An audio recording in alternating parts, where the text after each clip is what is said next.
Hey guys, I'm going to go ahead and go over the next story with you for this week. It is called There Were Giants in Your Storyworks. I'm going to start with the glossary page that you should have gotten in your packet. The words are in the second column there. First word we have is eternity, a seamlessly endless amount of time. Next we have gurney, a small bed with wheels for moving a person who is sick or injured, a stretcher.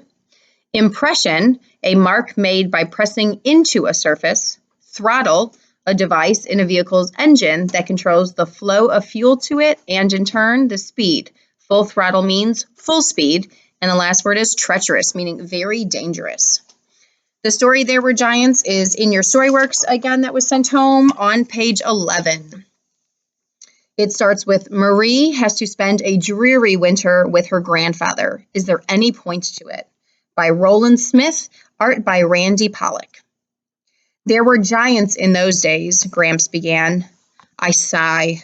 Not the legend again. I'm too old for this, he continues. A giant was out for a stroll on a moonless night and tripped over a fallen tree. He put his hands out to catch himself and left a deep impression in the soft limestone. The handprint later filled in with glacial runoff from the mountain, creating these beautiful lakes. He showed me the 5 spurs on his fingers as he named them: thumb, index, middle, ring, and little.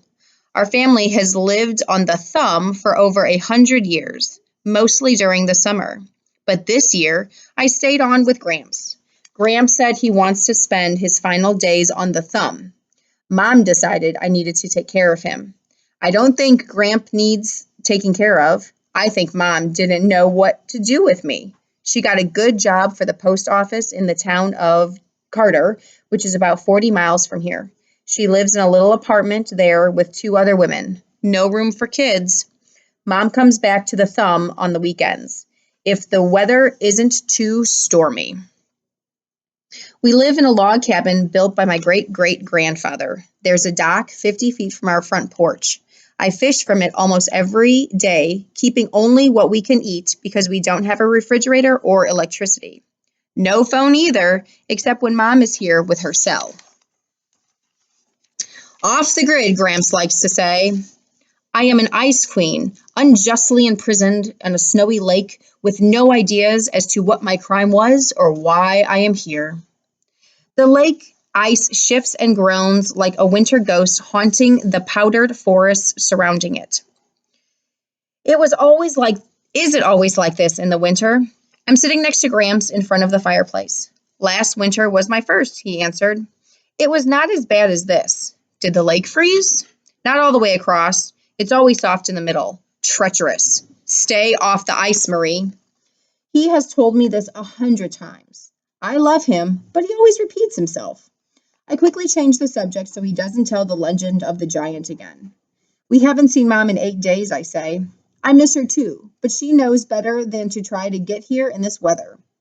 There are only 3 full-time residents living on the thumb, and fewer than a dozen others on the other fingers. I doubt Lake Road has been cleared, and even if it has, I'd have to plow a mile to get to it.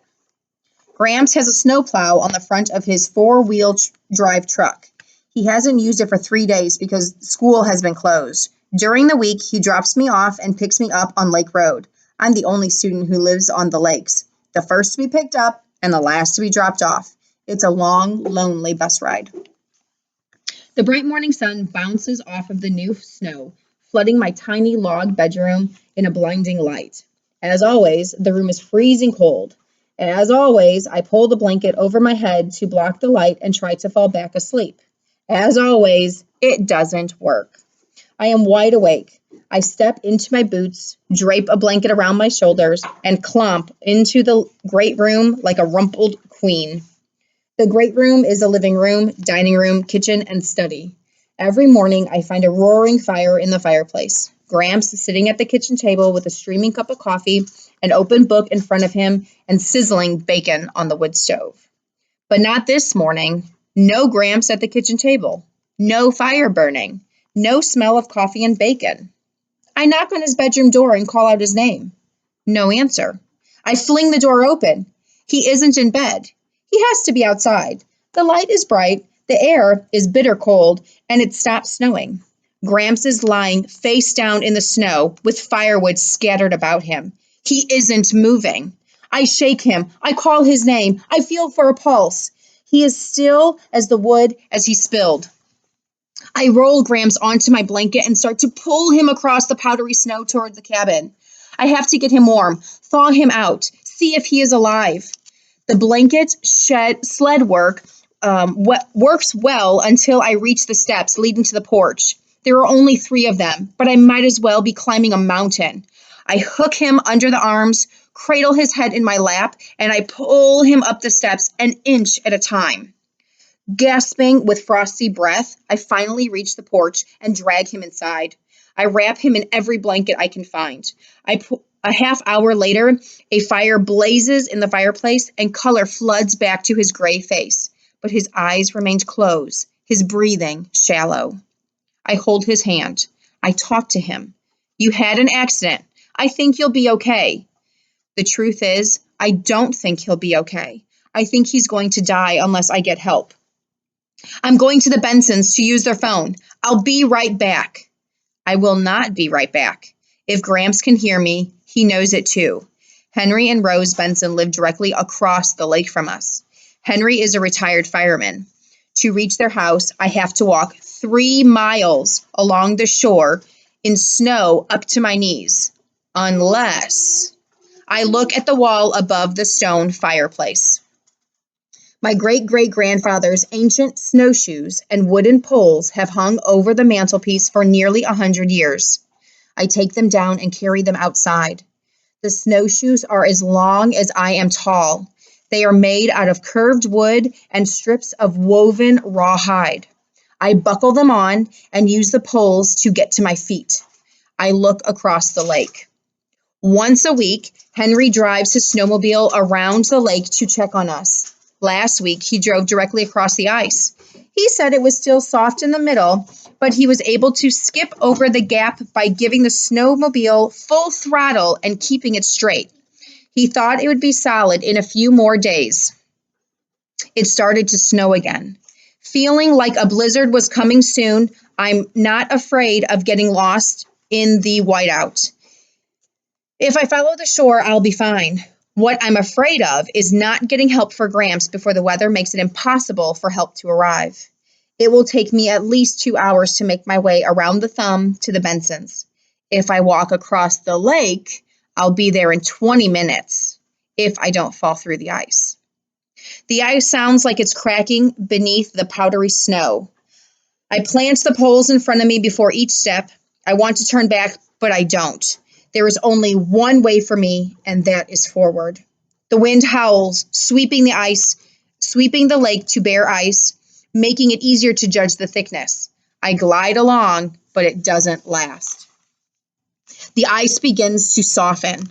Soon I'm walking through slush up to my ankles, but I continue on. Stubbornly, foolishly, holding my breath, waiting for the cold plunge, which doesn't come. Instead, Henry Benson on his snowmobile zooms from the mist like a superhero on ice. He throttles past as if he hasn't seen me and comes to a sliding stop 50 feet beyond where I'm standing, in shock at his sudden appearance. You are 5 steps from death, he shouts. Turn around. Walk toward my headlights. Slowly. Get on solid ice. I tell him about Gramps as I walk. Henry's on his cell phone before I reach him, talking to 911, explaining the emergency. Next, he calls his wife, Rose, and tells her what's going on. He pockets his phone and gives me a grin. Rose will call your mom. Hop on. Let's go see how your grandfather is. Henry kneels next to Gramps and feels for a pulse. After an eternity, he says, he's alive. What's the matter with him? He might have fallen and knocked his head. The doctors will figure it out. All I know is that you saved him by keeping him warm. A half hour later, I hear a helicopter. It lands on shore in front of the cabin. The EMTs run inside, lift Gramps onto a gurney, insert an IV, and wheel him outside. As they load him, I give Henry a hastily hug goodbye. They lift off. I hold my grandfather's cold hand. Soon I can see the sun shining on the 5 fingers far below. I look down at Gramps. His eyes are open. Gramps, I say. He looks at me, but he doesn't say anything. I grip his hand harder. Gramps, I say again, fighting tears. I swallow hard, wondering what to say. Did I ever tell you how these lakes came to be? Gramps' eyes clear a little bit. He gives my hand a squeeze. He smiles. I take a breath and start talking. There were giants in those days. I hope you enjoyed this story.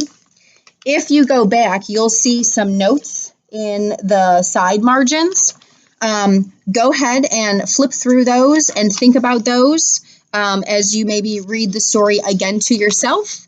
And we will be back to go over some of the worksheets that go along with the stories later. Bye, guys.